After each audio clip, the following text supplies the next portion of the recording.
जितना ऊंचा लक्ष्य बनाओगे ना, जितना लक्ष्य ऊंचा होगा उतनी ऊंची कीमत तो चुकानी पड़ती है।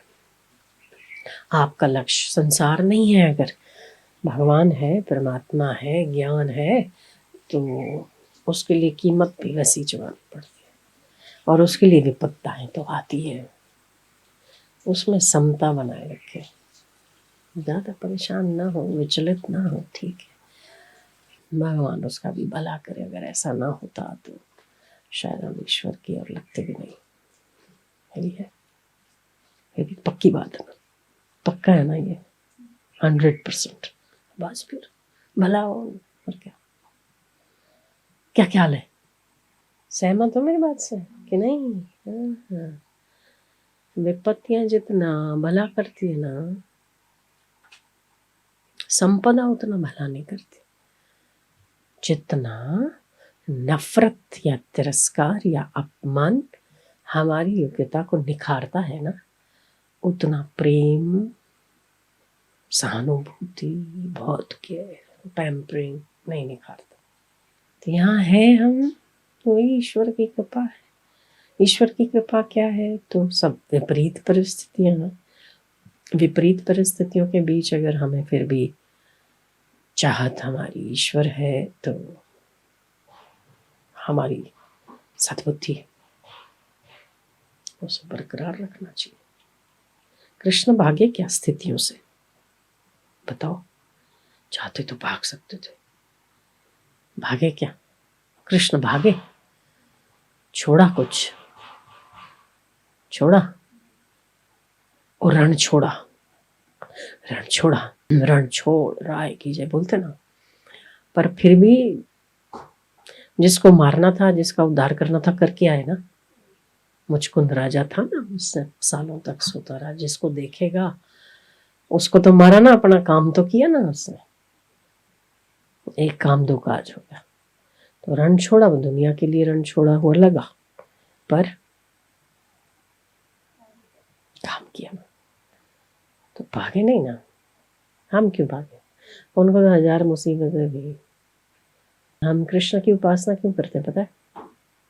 कृष्ण को पूर्ण पुरुषोत्तम कहते हैं, उसको पुरुषोत्तम कहते हैं, राम को। इनको पूर्ण पुरुषोत्तम कहते हैं, है ना। पूरा कहते हैं कृष्ण को, अधूरा नहीं, पूरा कहते हैं। क्यों? क्यों? क्योंकि आज तक, जब से वो पैदा हुए तब से लेके जब तक उन्होंने लीला स्मरण की, तब तक एक भी चीज उनके अनुकूल नहीं हुई, एक भी चीज। फिर भी वो हटे नहीं, इसलिए पूरे। समता बनाए रखी तो पूरे, विरोध नहीं किया, पूरे। चल भाई, हमने कोशिश की शांति प्रस्ताव रखने की, धर्म युक्त आचरण करने की, नहीं माने तो युद्ध भी मुझे स्वीकार है ना। और सब किया, पर उनको श्रेय क्या मिला, है ना। जिनके लिए लड़े, पांडवों को राजा बनाया, धृतराष्ट्र, महाभारत का युद्ध हुआ, कई लोग लड़े, कई लोग मरे। उसके बाद खुद ने राज्य कितना भोगा, खुद वहां हस्तिनापुर का राजा बन सकते थे, ठीक है, नहीं बन सकते थे, क्योंकि जीता तो उन्होंने ना। तो ये कहते कि मैं राजा बनता हूं तो सारे देश का भला होगा, तो खुद राजा बन सकते थे, पर नहीं। जब जीत लिया हस्तिनापुर, तो बिठाया किसको? युधिष्ठिर को बिठाया, है ना। और खुद इतनी बड़े भारत के कुछ हिस्से का राजा बने, कुछ हिस्सा, वो भी एक टापू। तो वैसे उस समय तो बड़े राजा के अंडर में आती है ना द्वारिका, है ना। बड़े राजा के अंडर में द्वारिका हुई ना, तो वो उसके वैसे अंडर में रहे ना। जो रूल भारत में चलता है वही वहां चले, ठीक है। ये और बात है कि वो उनका शिष्य था, तो वो चीजें अब उस आइलैंड पे नहीं चलती होगी, जो भी। पर वैसे तो सबसे बड़े हैं, तो सबसे बड़ी गद्दी स्वीकार करते, नहीं किया।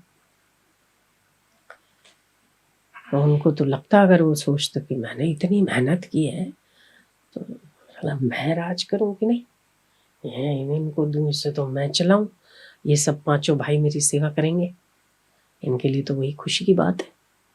युधिष्ठिर क्या दुखी होते भगवान की सेवा करके, अर्जुन क्या दुखी होते सेवा करके, खुश होते। उन्होंने ऐसा नहीं किया। तो वैसे देखने जाओ तो कृष्ण के पास तो जन्म से लेकर पूरे जीवन तक सब गड़बड़ी गड़बड़ हुआ, कुछ भी उनके अनुकूल नहीं हुआ। तो छोड़ा कहाँ, छोड़ा थोड़ी, छोड़ा नहीं। तो डट के जीवन को सही दिशा की ओर ले जाना।